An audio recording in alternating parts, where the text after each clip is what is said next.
नमस्कार, इन खबर एमपी में स्वागत है आप सभी का। मैं हूं आपके साथ शिवांगी। मध्य प्रदेश में चुनाव नजदीक है, जिसको लेकर पार्टियों में आरोप प्रत्यारोप का दौर जारी है। हाल ही में टिकट बंटवारे को लेकर कमलनाथ और अखिलेश यादव में तल्खी देखने को मिली थी। मध्य प्रदेश चुनाव के लिए सीट शेयरिंग को लेकर मनमुटाव हुआ था। उस पर अब दिग्विजय सिंह का बयान सामने आया है। दरअसल टिकट बंटवारे के बाद हुए विवाद से कांग्रेस पार्टी अब धीरे धीरे कर निपट रही है। नाराज और बागी नेताओं से संपर्क के बाद अब पार्टी ने राष्ट्रीय स्तर पर इंडिया गठबंधन के तहत बने सहयोगी दलों को भी मनाना शुरू कर दिया है। मध्य प्रदेश में इसकी कवायद शुरू हुई समाजवादी पार्टी को मनाने के साथ। दरअसल पूर्व मुख्यमंत्री और कांग्रेस के कदावर नेता दिग्विजय सिंह की सफाई सामने आई है। दिग्विजय सिंह ने समाजवादी पार्टी प्रमुख अखिलेश यादव को लेकर की गई टिप्पणी पर सफाई दी है। दिग्विजय सिंह ने कहा, कमलनाथ ने जो कहा वो पता नहीं कैसे कह दिया। किसी को भी किसी के बारे में ऐसा नहीं बोलना चाहिए। इसी के साथ उन्होंने मध्य प्रदेश में कांग्रेस और समाजवादी पार्टी के साथ लड़ने की अटकलों पर सफाई देते हुए कहा, कमलनाथ ने एक टीम उनके पास भेजी थी। उस टीम के साथ बैठक के दौरान उन्हें बताया गया कि समाजवादी पार्टी 6 सीट मांग रही थी और कमलनाथ को उन्होंने जो रिपोर्ट भेजी उसमें समाजवादी पार्टी को 4 सीटें दी थी। दिग्विजय ने कहा, अखिलेश यादव के साथ गठबंधन के सवाल पर जहां पूर्व मुख्यमंत्री कमलनाथ झल्ला उठे थे और दोनों दलों के रिश्तों को तल्खियों की तरफ मोड़ दिया था, वहीं दिग्विजय सिंह ने बड़ी ही समझदारी से इस सवाल का जवाब दिया। उन्होंने कहा, अखिलेश यादव बहुत ही ईमानदार व्यक्ति हैं, वो पढ़े लिखे हैं और पार्टी परिवार को संभाल रहे हैं।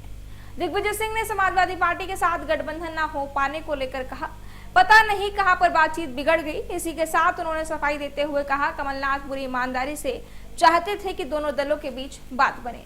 उन्होंने कहा कि गठबंधन में ऐसी नोकझोंक होती रहती है। समाजवादी पार्टी, आपको बता दें, राष्ट्रीय स्तर पर इंडिया गठबंधन के तहत कांग्रेस पार्टी से जुड़ी हुई है। ऐसे में उन्होंने मध्य प्रदेश के विधानसभा चुनाव में भी कांग्रेस के साथ गठबंधन करते हुए चुनाव लड़ने की कोशिश की थी। हालांकि कांग्रेस के साथ सीट बंटवारे पर समझौता नहीं हो सका और समाजवादी पार्टी ने खुद भी उम्मीदवार उतारना शुरू कर दिया। समाजवादी पार्टी अब तक मध्य प्रदेश में 33 सीटों पर उम्मीदवार के नाम का ऐलान कर चुकी है। समाजवादी पार्टी की उत्तर प्रदेश से सटे मध्य प्रदेश के इलाकों में पकड़ देखने को मिलती है। ऐसे में इन इलाकों में कांग्रेस पार्टी को इसका खामियाजा कहीं न कहीं देखने को मिलेगा। ऐसे अपडेट्स के लिए हमारे साथ इन खबर एमपी पर बने रहे। जो इन्होंने कहा, कह दिया कमलनाथ जी ने, किसी कैसे कह दिया मैं नहीं जानता, लेकिन इस तरह की बात किसी को खिलाफ करना नहीं चाहिए। हाँ, मैं इसको स्वीकार कर रहा हूं।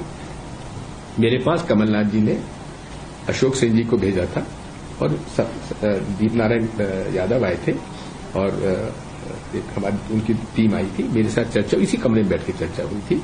मैं पूरी साफ सुथरी बात करता हूं, छुपाने की बात मुझे नहीं है। समाजवादी पार्टी का एक कैंडिडेट जीता था बिजावर से, जो बीजेपी में चला गया। 2 सीटों पे वो उनके अच्छे वोट 1-2 सेकंड आए थे। इस तरह से 3 सीटों के ऊपर बात हो सकती कि वो 6 सीटें मांग रहे थे। चर्चा हमारी हुई और 4 सीटों पर हम छोड़ सकते थे उनके लिए। इसका मैंने बना के कमलनाथ जी को भेज दिया था। लेकिन उसके बाद जब वर्किंग कमेटी की मीटिंग हमारी हुई थी, इस बारे में मैंने केंद्रीय लीडरशिप से बात की थी कि हमारी जो इंडिया अलायंस है उसके साथ हमारा क्या संबंध होना चाहिए। तो उन्होंने स्टेट इलेक्शंस में स्टेट लीडरशिप पर यह छोड़ दिया है। लोकसभा का चुनाव इंडिया अलायंस मिलकर लड़ेगा, लेकिन स्टेट के इलेक्शंस में हमारे अलग अलग इश्यूज हैं। समाजवादी पार्टी, मुलायम सिंह जी की मुझ पर बड़ी कृपा थी। जब वो मुख्यमंत्री थे, मैं भी मुख्यमंत्री था।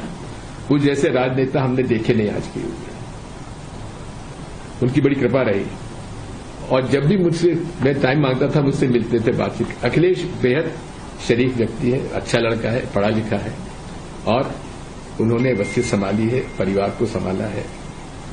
हाँ, अब ये चर्चा कहां बिगड़ी मैं नहीं जानता, लेकिन कमलनाथ जी पूरी ईमानदारी के साथ समझौता करना चाहते थे। अब ठीक है, लेकिन अलायंस में तो फ्रेंडली फाइट हो जाती है।